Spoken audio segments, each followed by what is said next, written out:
Hi, I'm Captain Steve, and today I am going to do a full features inspection on the Explorer 62. This is a beautiful owner-operator's yacht that is a remarkable entertainment platform because of so much out-of-the-box thinking. Come on board and I'll show you what I'm talking about.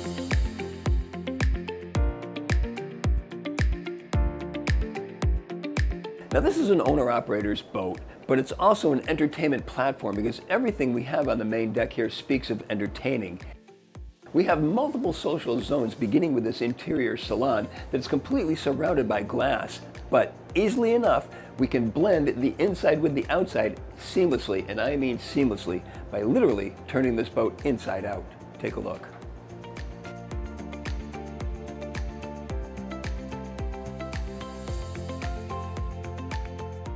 Now you get an idea for what I was talking about when I say you can seamlessly blend the inside with the outside, or, as I said also, turn this boat inside out simply by deconstructing these bulkheads and leaving it wide open.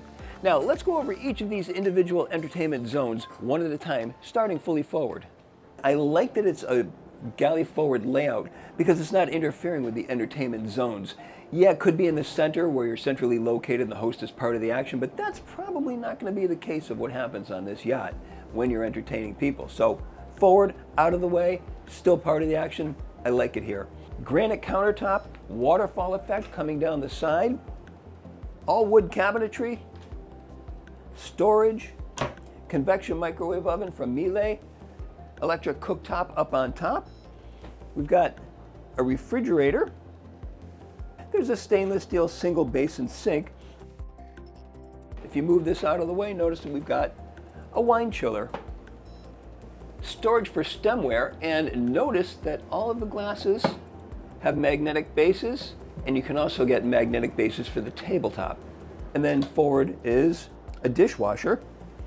Now what's missing from this equation? It's something I always notice: a vent fan over the stove. You're going to be cooking on here and you need fumes that you have to get out of the boat. Well, instead of having a vent fan, there is simply a drop-down window. Now if I open up this starboard side watertight door and a sliding door over to the port hand side, we ventilate this area even further. This whole section here has been added on by this owner. It includes pantry storage and a refrigerator freezer, so that's 2 refrigerators. Let's keep count. Continuing aft, we come to the salon area. High overhead, 6 feet 7 inches off the deck. This is laminated wood with stylized LED lighting inside, and I really like the differentiating tones between the dark, the light, and the off color of the woodwork for the cabinetry. Notice we're still carrying the waterfall effect of the granite, and this also houses a flat screen TV, 50 inches, one push of the button, and then you can step away. You don't have to hold the button.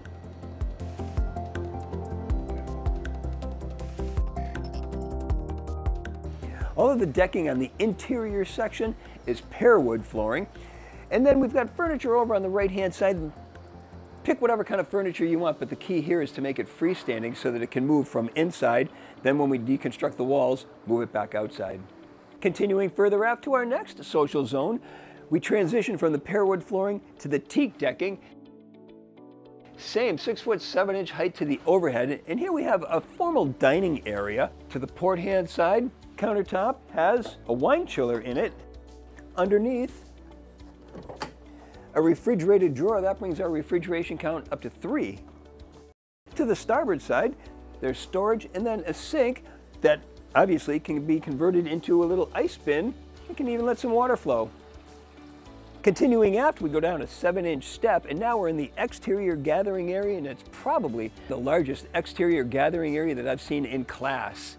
You can certainly populate this any way you'd like, and if you're using this as a sunning area and you want to get showered off after a hot day, we have a shower right here. This whole area is protected by a rail height of 25 inches, padded bolsters across the stern. Stairs to both port and starboard give us access to the swim platform.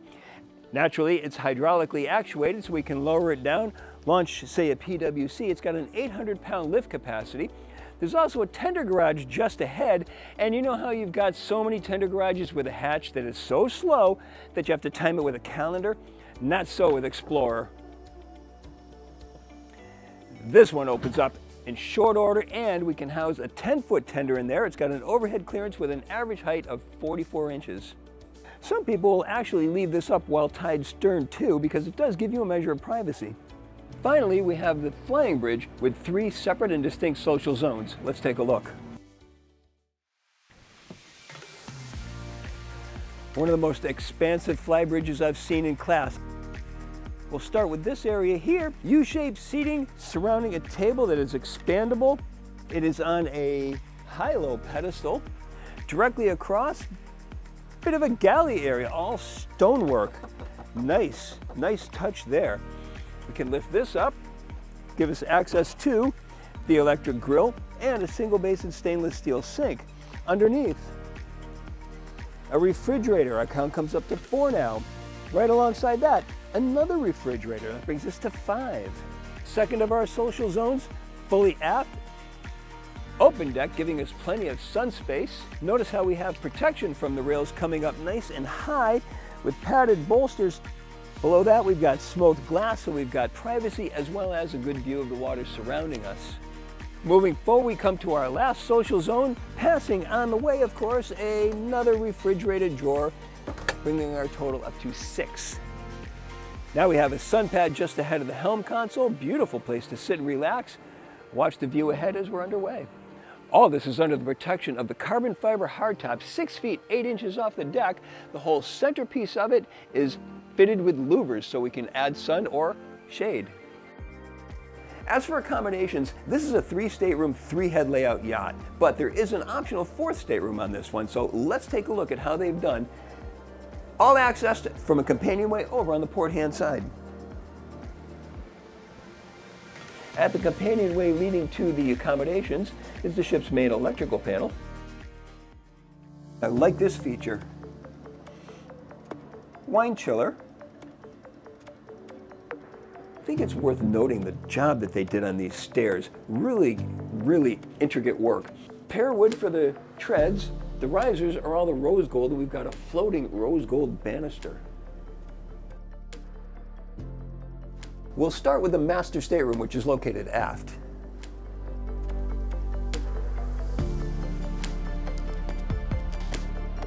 Now there's themes that are carried throughout the lower deck. The lacquered wood, high gloss lacquered doors and rose gold inlay, high-end hardware, pear wood flooring, the same as we've seen throughout the whole boat, and oak cabinetry. I love the highlighted lighting in the overhead, the way it's carried right into the head and to the walk-in closet just behind this partition.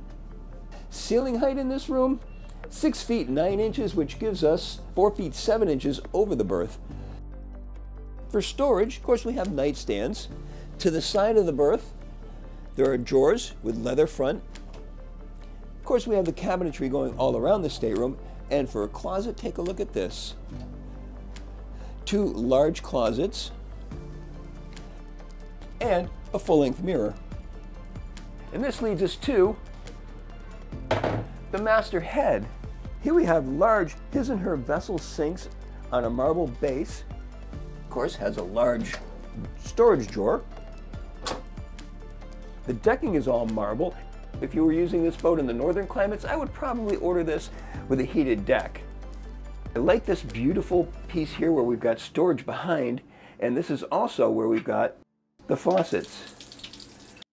We've got a hull side window to the port hand side with an opening port light, and then opposite we have a walk-in shower.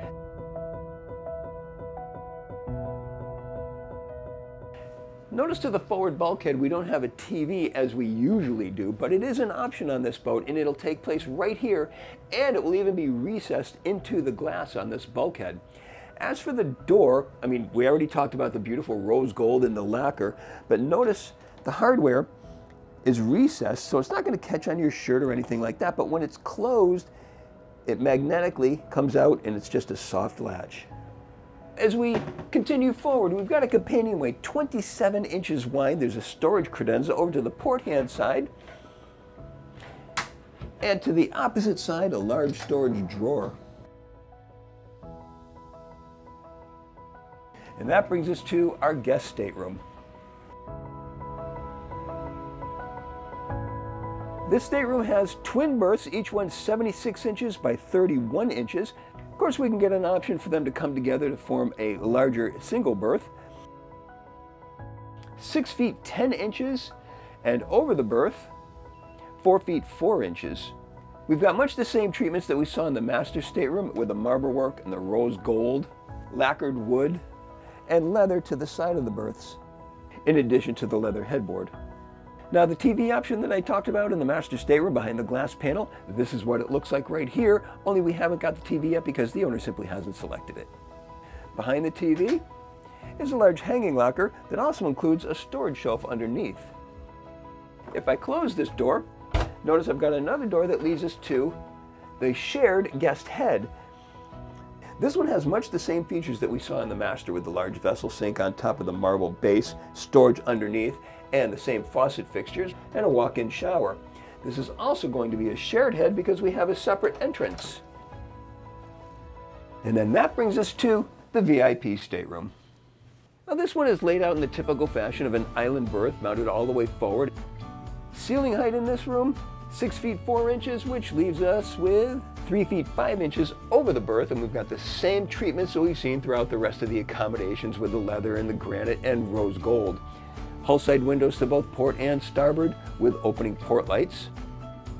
Storage space is nicely accommodated to both sides of the berth. We're also accommodating a large storage locker. Opposite is the full-length mirror, and then again, accommodations for the TV. And we've got a private ensuite, also with the same vessel sink and faucet treatments, walk-in shower. We also have this utility room underneath the stairs, and this is where we have the optional fourth stateroom. This one's got a berth that is 76 inches by 29 inches, and the feet are tucked up underneath the stairs, giving you about a 12-inch clearance.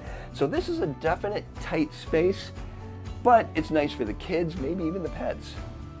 It's surprising to me how many clever out-of-the-box solutions there are on this boat that make it such an outstanding entertainment platform and a capable cruising venue. That's my full features inspection of the Explorer 62. I'm Captain Steve, and I will see you on the water.